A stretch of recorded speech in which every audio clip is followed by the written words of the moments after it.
Mis queridos hermanos, muy buenas noches, que el Señor les bendiga. Bueno, es un gusto y placer el poder estar esta noche con usted.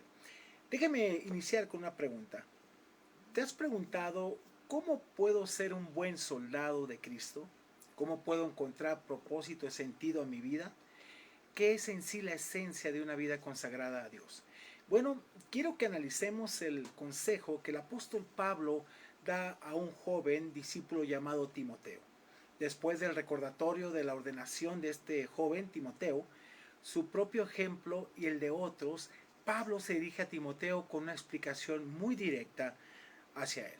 Por favor, observemos en la segunda carta a Timoteo, capítulo 2, versículo del 1 al 10.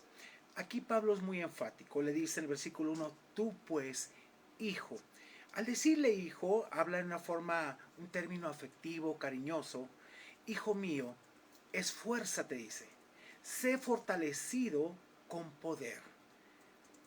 Obviamente Pablo sabía que este poder no era de él, pero por supuesto, fíjese que esta fuerza que Timoteo podía esforzarse no era suya, sino un regalo divino de la gracia de Dios, que se encuentra únicamente en Jesucristo. Sé fortalecido en la gracia de Dios y sobre todo en la gracia que es en Cristo Jesús. Y Pablo le da un consejo de una vida práctica, una vida diaria, una vida que él vio como ejemplo, y le dice el versículo 2, lo que has oído de mí, Timoteo, ¿sí? Ante muchos testigos, esto encarga a hombres fieles que sean idóneos para enseñar también a otros. Viajando con Pablo, fíjese que Timoteo había oído al apóstol dirigirse a muchas audiencias diversas. Entre todos esos grupos, la esencia de su mensaje no había cambiado, era completamente cristocéntrico el mensaje. Era el mismo cuerpo de verdades que Pablo había enseñado personalmente a Timoteo. Ahora, estando el apóstol cerca del final de su ministerio, lo que Timoteo había oído de él mismo debía a su vez encargar a hombres fieles que fueran idóneos para enseñar también a otros. Esto ha sido denominado el ministerio de la multiplicación. Fíjese, es muy importante. Y es el método que Dios utiliza para difundir las buenas nuevas de Jesucristo. Versículo 3, por favor. Dice, tú, que es muy enfático, pues sufre penalidades como buen soldado de Jesucristo. No lo está engañando, ¿eh? No está engañando Pablo a Timoteo. Le está diciendo, tú vas a sufrir, ¿verdad, Timoteo? Penalidades como un buen soldado de Jesucristo. Mire, un mal soldado siempre va a evadir todo, va a evadir inclusive las balas, la forma en que va a enfrentar situaciones y que tiene que enfrentarlas día con día. Tú pues sufre penalidades como un buen soldado de Jesucristo. Mire, lo que Pablo menciona a su discípulo sin el afán de desanimarlo ni nada, era que tal fidelidad a la verdad divina produciría de manera inevitable que Timoteo padeciera sufrimiento, incluso como el de Pablo. Le está diciendo, Timoteo, vas a sufrir tal vez como yo he sufrido. Lo estaba enfrentando la realidad de su vida y su ministerio. Por eso, sin tratar de embellecer las perspectivas de Timoteo, el mentor de nuevo llama a su precisamente protegido a participar de las penalidades o sufrimientos. Fíjese, es interesante, sufrir aflicciones al lado de alguien. Por la causa sobremente de Cristo. Así es sencillo. Versículo 4 al 6, por favor, dice. Ninguno que milita, que sirve como soldado, Pablo estaba pensando en un soldado, en la milicia, se enreda en los negocios de la vida, a fin de agradar a aquel que lo tomó por soldado. Ahora, Pablo introduce tres conocidas ilustraciones para hacer aquí hincapié en sus enseñanzas, hermanos. Un soldado, un atleta y un labrador. Y fíjense que las imágenes extraídas del lenguaje militar eran comunes en el pensamiento paulino, pero sin duda porque esas figuras de lenguaje eran algo familiar para sus lectores. Ahora, el propósito inmutable era la disciplina rigurosa y la incuestionable obediencia a su superior que tenían los soldados romanos. Se combinan para formar la figura de un militar que es muy adecuada para aplicar al siervo del Evangelio. Versículo 5. Fíjese, primero pasa de un soldado, ahora viene Pablo a mencionar un atleta. Y dice, también el que lucha como atleta no es coronado, sino lucha legítimamente. Yo recuerdo que en una ocasión que estaba viendo unas Olimpiadas, hubo una persona que se acerca a un juez y lo descalifica. Y muchas de las personas, oye, qué injusto, si va bien, ¿cómo? Solamente por ser tal persona de tal país, eso es discriminación. Pero más adelante sale un enfoque, una cámara donde él, en vez de ir trotando, casi iba corriendo.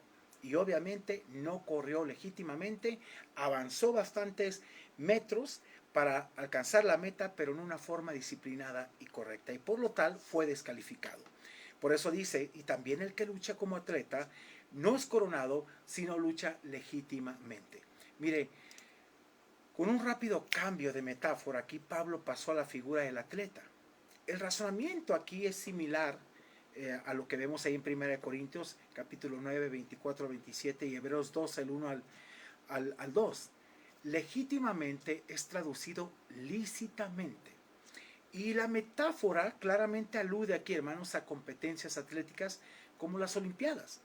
Cada competencia atlética tiene su límite, reglas y además todos los que se disciplinan aquí para observarlas son descalificados si no las cumplen.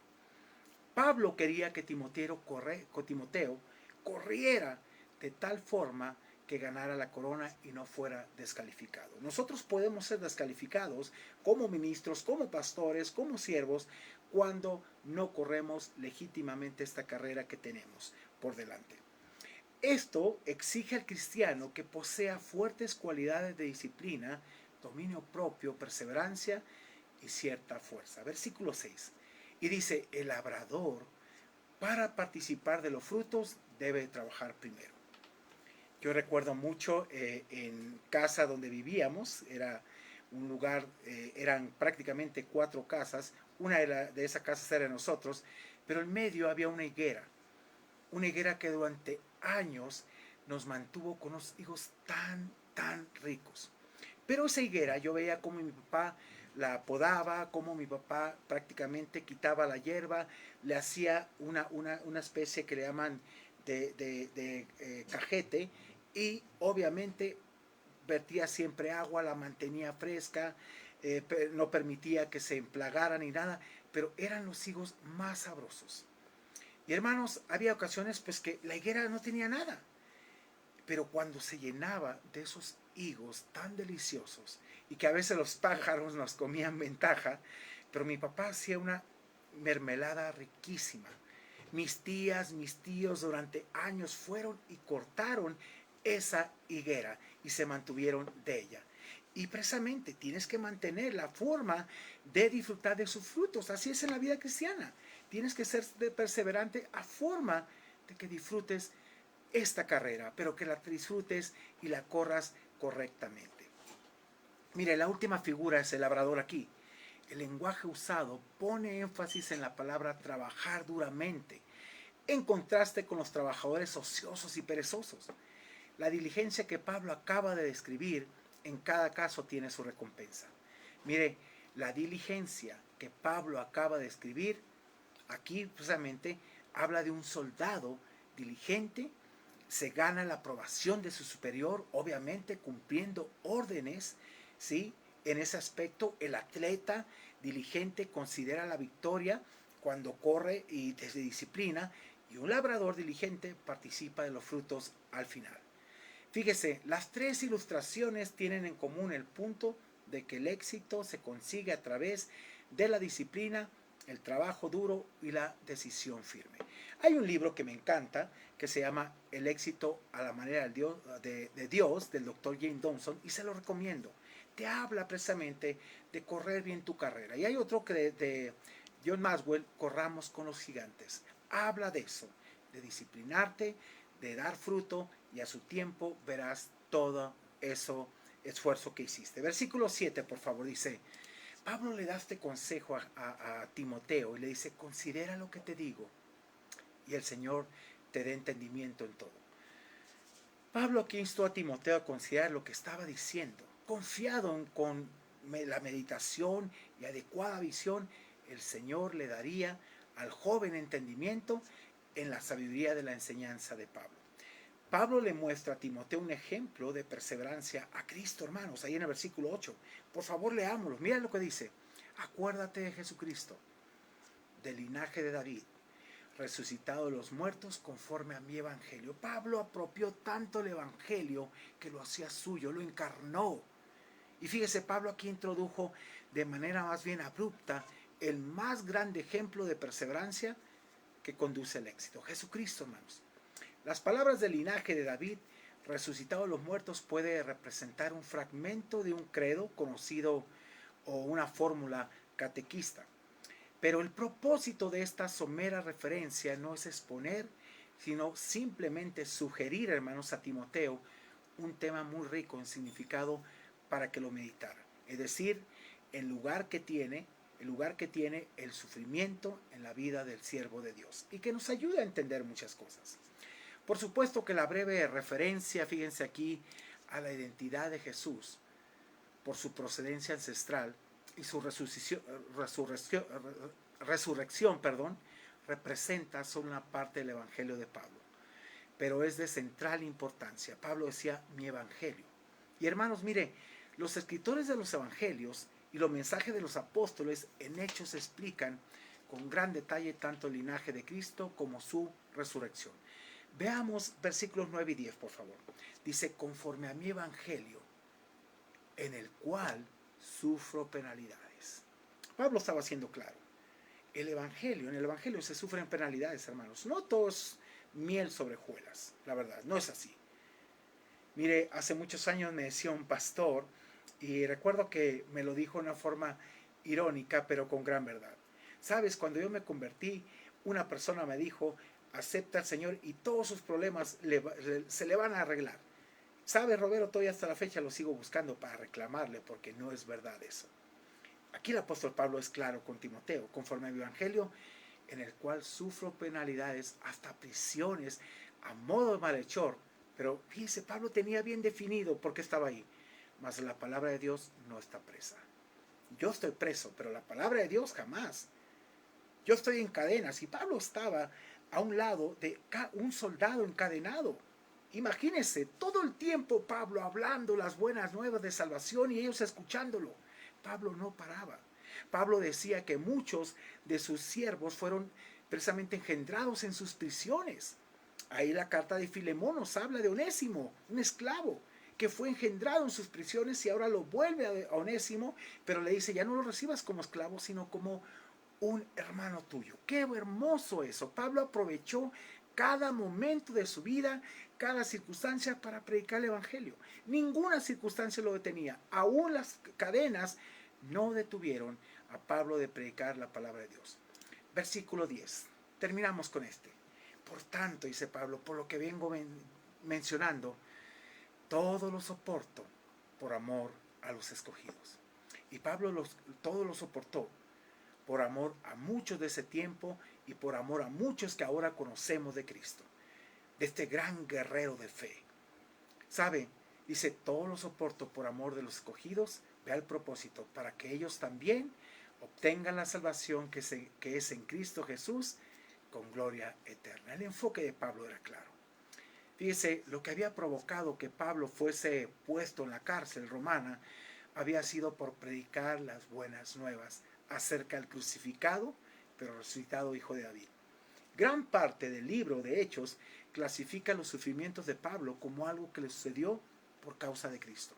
Y hermanos, con cada movimiento que hacía al escribir o dictar esta carta, el sonido de los grillos que lo ataban recordaba a Pablo que estaba encadenado a modo de malhechor. Pero, aunque estaba sometido, la palabra de Dios no estaba presa. Pablo equiparó aquí mi evangelio con la palabra de Dios. Dios la seguiría usando a través de Timoteo y a aquellos a quienes él la confiara. Así que la aparente pena e impotencia de Pablo no debía ser causa de alarma, desánimo o descontento. Al contrario, Pablo hablaba, precisamente que sus prisiones fueran notorias en mucha gente y aún dentro del pretorio. Es interesante cómo Pablo aprovechaba esas oportunidades para testificar. La palabra de Dios, hermanos, alcanza su cometido de llamar al pueblo de Dios, a los escogidos, para que ellos también obtengan la salvación que es en Cristo Jesús con gloria eterna. Si este proceso requería que Pablo sufriera, así sería. El apóstol estaba dispuesto a soportarlo, estar firme bajo todo y todo por amor a los escogidos. Qué interesante es esto, cuando tú haces la obra y sabes que lo que pasas siempre va a traer un fruto, siempre va a traer la bendición de Dios, porque la palabra de Dios dice que no regresa vacía y cumplirá el propósito de Dios en nosotros.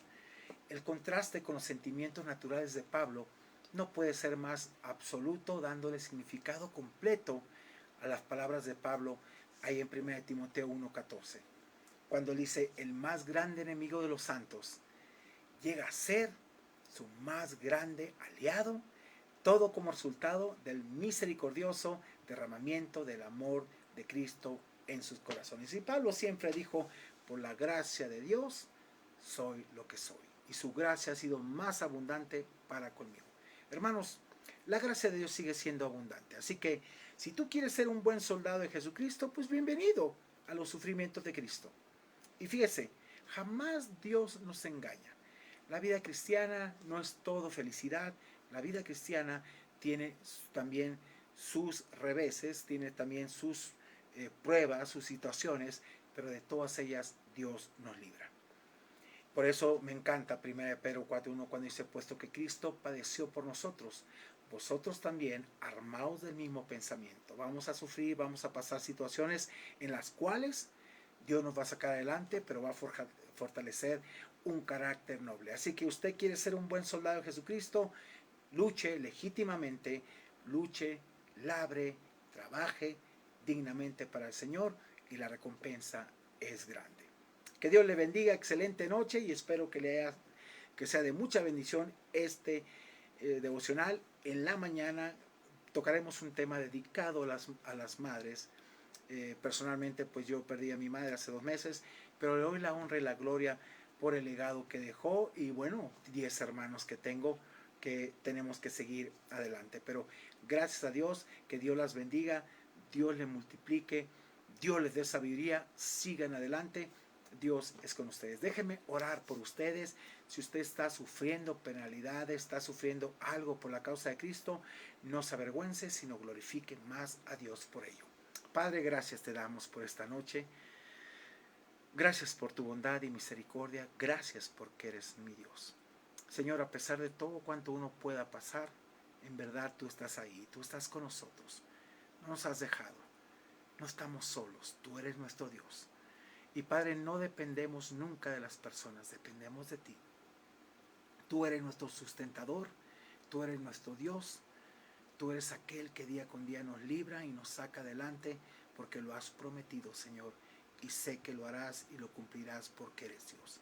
Te bendecimos y te exaltamos, y gracias por esta palabra que tú pones en nuestros corazones, y gracias por la oportunidad de meditar en ella. Te alabo y te bendigo y te doy honra y gloria en el nombre de Jesús. Amén y amén. Excelente noche, mis hermanos, que Dios les bendiga. Un placer, saludos a todos los que se conectan, y bueno, seguimos adelante, la obra no se detiene. Recuerde que la palabra de Dios jamás estará presa. Dios le bendiga. Buenas noches.